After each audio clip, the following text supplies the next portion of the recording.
Well, good morning, everyone. My name is Mighty Stream. I'm going to do your July the 20th just for today in a meditation. How are you feeling this morning? I am excited. I am excited. I don't even know why. It's I'm behind schedule. I have somewhere to be in less than an hour. It's a morning meeting that I love to make at 7 a.m. So I have less than an hour to get there. And yeah, so I'm wondering how the morning is going to go, but I am energetic this morning and I'm so happy to be with you. So happy to be with you. So happy the emails that I'm getting, people telling me their clean dates and stuff like that. And the people that have said invite me. I have a running list of those individuals. Hopefully, I haven't missed anything.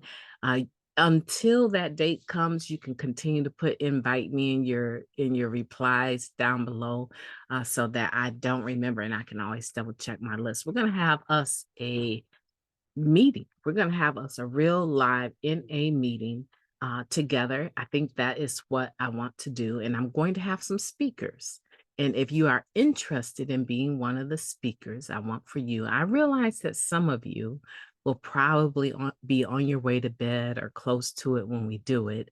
But if you are interested in being one of the speakers, I want you to write invite/speaker down below so I can make sure that we connect. Okay. All right. Let's get into it. Ooh. Oh my goodness. Let me have a sip of coffee. Step one. Okay. They just randomly put step one on July 20th. Okay. Let your girl get a drink of coffee and then we're going to do the just for the day. I promise you. Yeah, that's a bit unfair. Oh, I need to get in the habit of looking at the next day. Like I need to look at July 21st today so that I'm a little bit more ready. Okay, step one. I'm teasing you guys. I like the spontaneity of just looking at the just for the day right before we get started. Or while we're started, I should say. Okay, step one. Such an addict. Man, we admitted that we were powerless over our addiction, that our lives had become unmanageable. Step one. The first step begins with we, and there's a reason for that. There's great strength in making a verbal admission of our powerlessness. And when we go to meetings and make this admission, we gain more than personal strength. We become members, part of a collective we that allows us together to recover from addiction, from our addiction. With membership in NA comes a wealth of experience. Let me repeat that. With membership in NA comes a wealth of experience, the experience of other addicts who have found a way to recover from their disease. No longer must we try to solve the puzzle of our addiction on our own. When we honestly admit our powerlessness over our addiction, we can begin to search for a better way to live. We won't be searching alone. We're in good company. Just for today, I will start the day with an admission of my powerlessness over addiction. I will remind myself that the first step starts with we and know that I never have to be alone with my disease again. What a beautiful meditation. Wow. Didn't expect that one, guys. That was beautiful. Let's take a moment of silence, followed by the we version of the Serenity Prayer. Moment of silence now, please.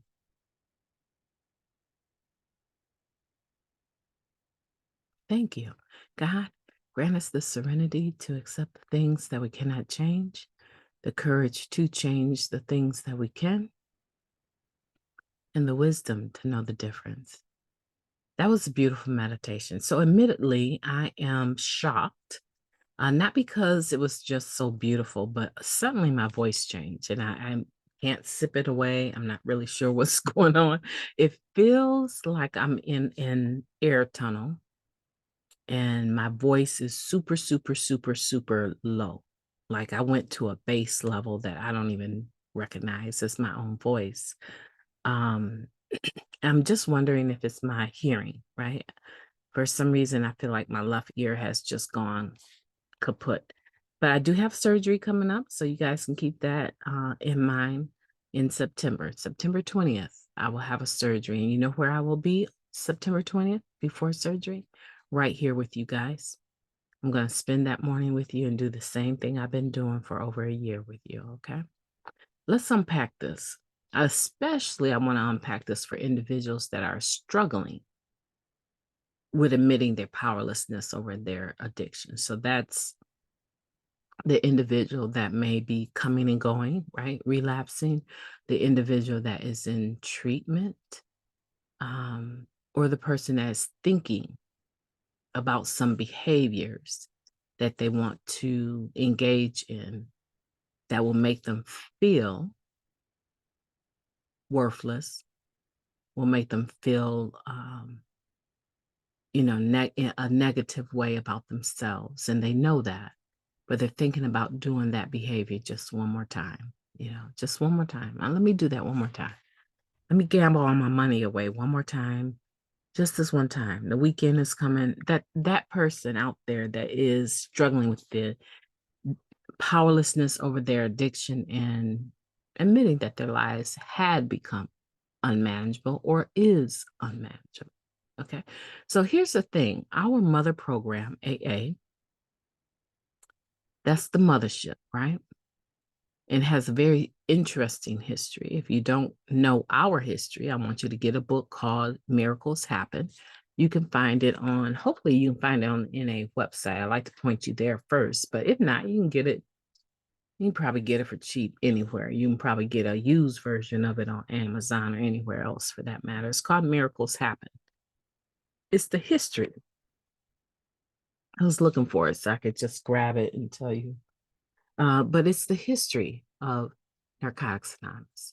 However, the mothership has a history too, and it's quite interesting. And that's something you can just Google. Okay. I hate to say just Google. It's like, and Google is not a person. You can research it on the internet anywhere. Okay. So I wanted to tell you that many people have thoughts about AA and what it is or what it is not. But let me tell you that first step, let me research it. Unless I'm mistaken, that first step of AA starts the same way as ours does, with the word we. And so whenever I'm in one of their meetings, I have to remember that it is about not being alone. It is we.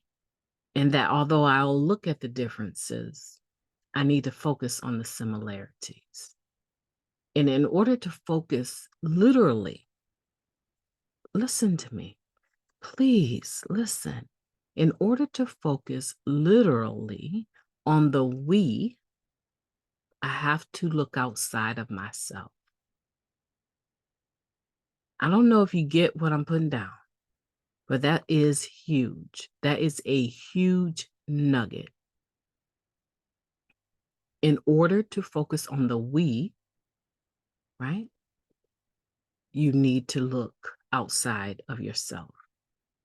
There's no way you can embrace the we of the fellowship focusing on yourself. So whatever that is driving you into isolation, driving you into alienation, driving you into that, I feel so alone. That is self-centeredness, which is at the core of our disease. Okay, let me repeat it one more time because I will probably forget that I even said it this way. And it's so important because I feel like it's something God has just gave me that's very, very important. It's an important nugget to staying clean. Okay. In order to focus on the we, the first step begins with we, and there's a reason for that. There's great strength in making a verbal admission of our powerlessness in order to focus on the we, right? Individualize that. Say this to yourself. If I want to focus on the we instead of just me, say it. If I want to focus on the we instead of just me, I have to look outside of myself.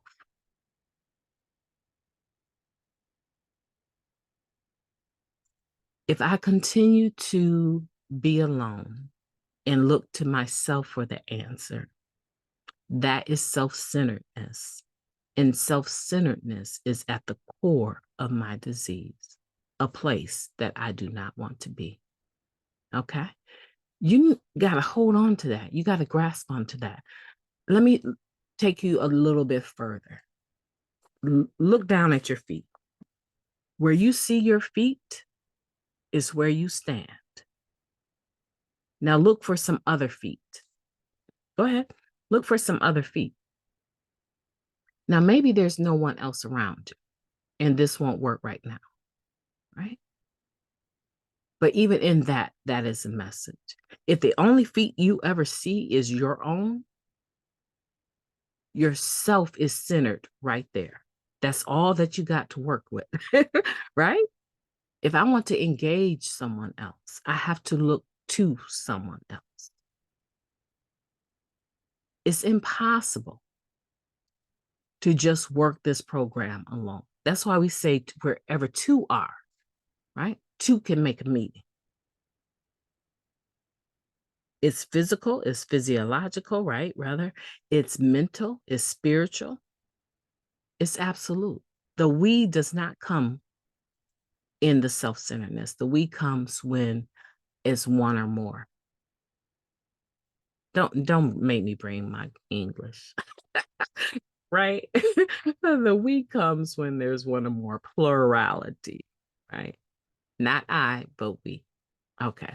So I don't want to spend too much time on this, but I do want to say that we don't have to try and solve the puzzle of addiction on our own. That second paragraph. When we honestly admit our powerlessness over addiction, we can begin the search for a better way to live. We won't be searching alone. We're in good company. There's thousands, hundreds of thousands, millions of people that are in the program of recovery. Everything, pretty much everything that you did out there in active addiction, you can do in recovery, clean.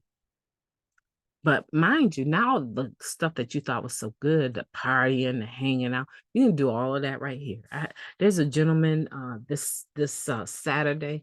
I have something else to do, but I'm gonna make sure that I join him out in the back 40 somewhere. He said, my wife, my wife is going to be out of town, and I just want to invite a few of us to come together and play cards and eat hot dogs. I was like, okay, yeah, I'm coming. I said, can I bring my kids? Yeah, I got a big place, so yeah. I was like, okay. Can I bring my husband? Yup.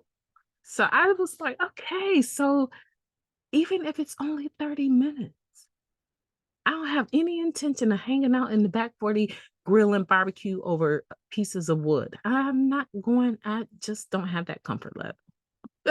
But I will come and I will make an appearance and I will honor his invitation to get together with a group of recovering people. I will honor that. Yes, I will. What's the point? The world is full of people in recovery that are camping, skiing, traveling, partying. Oh, I know a few people in my own city. You say that we're going to have an event. They get their planning committee together, and you would think, oh my goodness, when you get to the dance and the speakers have spoken and the lights start to spin with the music and stuff, and you're like, oh yes, this is the disco. Did I date myself right there? Yeah, I know I did. The point is that everything that you thought you lost from your active using, these are things, if they're healthy, even if they're not. Let me refresh this, right? Because there's people that come into the program and they hold on to all the nasty ickiness that they did out there. They love the fellowship and that behavior. They have not changed a lick. Only thing that has changed for them is they don't get high. So we have those. So if you want to be one of those, you're welcome to it. But if you want to be one of the winners that is actually working the program and bring life to your new life, all of that stuff that you did that you felt was so wonderful, if it really was, it's possible to do in recovery. Like I told everyone, you need to get in where you fit in. So just for today, I will start the day with an admission of my powerlessness over addiction. I will remind myself that the first step starts with we, and know that I never have to be alone with my disease. Again, I will wish that for you. My name is Mighty Stream. I've enjoyed talking to you. Today was a fun morning. Have a beautiful day on purpose.